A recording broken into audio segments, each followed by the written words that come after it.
You may be a Facebook advertiser or a marketer or somebody that's just reads the social media news in your news feed or in the general magazines and tech activities, and you might have heard a lot of news recently about Facebook ads spiraling out of control and costs and going back to pre-COVID levels. In fact, just the other day we had an article on one of the platforms talking about Facebook ad prices up 30% from pandemic lows. And saw another article right here, which was talking about Facebook ad recession, CPMs rebound to pre-pandemic levels with a little chart on how the cost is going up. CPMs, retargeting costs, everything you care to mention, tracked way back.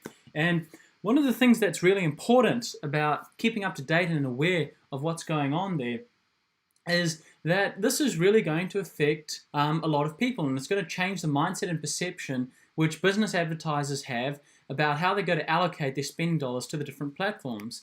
So we're going to have a look today at what's causing this spike in acceleration, and we're going to do it honestly and openly. So one of the first reasons is I believe it's down to inflation. If you have a look at the general costs and prices of things generally tend to go up over time. And now that a lot of us are accustomed to living within COVID restrictions and COVID regulations, we're starting to determine and figure out how we can safely operate and structure a business so that we're able to operate as efficiently as possible no matter what the circumstances are. Second reason we're looking at is businesses are adapting, they're rebounding, and they're starting as well. Due to the lockdowns which were happening all around the world last year, one of the biggest things was that there were so many businesses that were uncertain about their futures. They didn't know if they were going to make it through this lockdown. We didn't know how long the lockdowns were going to last, how frequent they were going to be, the impact that they would have on businesses. And now we're noticing that a lot of businesses have actually created and developed a plan for COVID and for uncertain situations, so that even if something else was to come up after this, something whether it's a pandemic, whether it's unforecasted natural circumstances like an earthquake, that businesses have a starting model that they can use to adapt and use whenever they need to implement it. And something else as well is a lot of companies are starting to form too. Companies that are moving online or may have started as online e-commerce businesses, and that is leading into the next point right there, which is that there are more competitors in the game. It's becoming much more crowded as a marketplace. You're seeing businesses that are in industries which traditionally may not have relied so much on digital advertising now moving onto the Facebook platform and really looking to edge out a lot of their competitors who may have had pretty open territory.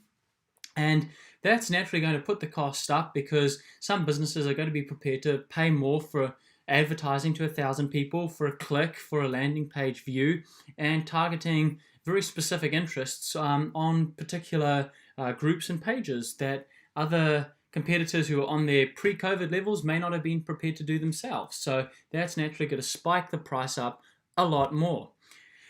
And there's nothing new about this. You know, there was an article that came out in 2018 where some of the brightest minds in Facebook marketing were asked what their thoughts are on ads getting more expensive. Back in 2018, there were a couple of people that said, and we've got an example right here on screen, Josh Sturgeon, Facebook ads are getting more expensive because demand is outstripping supply. It's a natural thing. The more competitors you get onto a platform, vying for limited space and limited attention that people have, and you know, the number of ads that Facebook is willing to put on people's news feeds and right-hand columns and marketplace and stories, the more expensive it's naturally going to get. You're going to have a look at Amy Bishop, who's the owner at the Cultivate Digital Agency, who says, partway down there, Facebook is also notorious for seasonality. So we're entering a season where here in New Zealand, for example, is coming up to quite an extensive holiday season. You've just had Easter now. We are now looking at having Anzac Day, and pretty soon we'll have Queen's Birthday weekend. And then after that, you might see a bit of a slow off before you get to the Halloween and Christmas period when spending tends to pick up quite substantially. And if you're ever looking for a general guideline on what the click-through rate is, I recommend having a look at this word stream graph right here.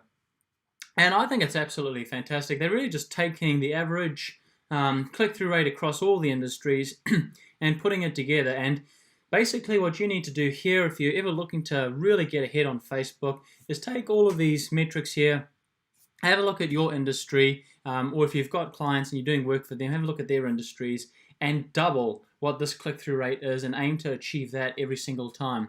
I can give you an example here. I've been working with one client recently who we're basically just testing out different thumbnails, and we're looking to see which one can consistently produce the best click-through rate. Every couple of days we're introducing new thumbnails. We're keeping the copy exactly the same, the headlines the same, and introducing new ones. That's something which, as a Facebook marketer or a digital marketer, you should look to be doing all the time on Facebook. Otherwise, guess what? You let a static ad get even more static, you're going to run into a lot of problems here.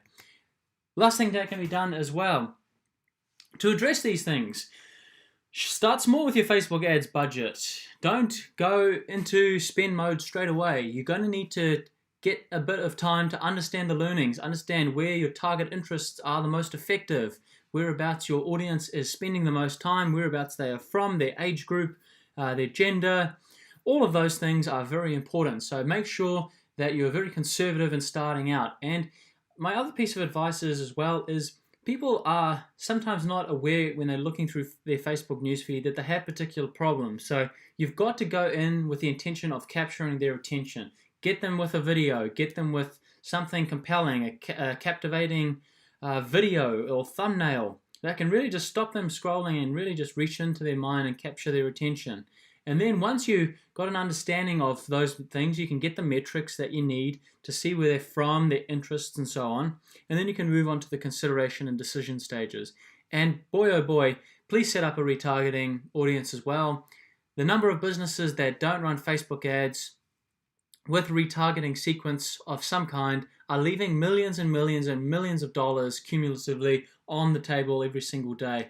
I've got some video links down below that you can have a look at, which can help you with this problem to keep your Facebook advertising costs more competitive and within a range that is workable for your own business. So thanks very much for watching, everybody. Please don't forget to hit that like button, subscribe if you found the video useful, and please do leave a comment if you want to. It'd be great to get your thoughts and feedback on this question. I might think about even running a test on this to see if this is true, maybe reactivating some of the old campaigns that I ran during pandemic times last year to see the effectiveness. But if you've got something else that you want to have run as a test on Facebook, please just do leave a comment.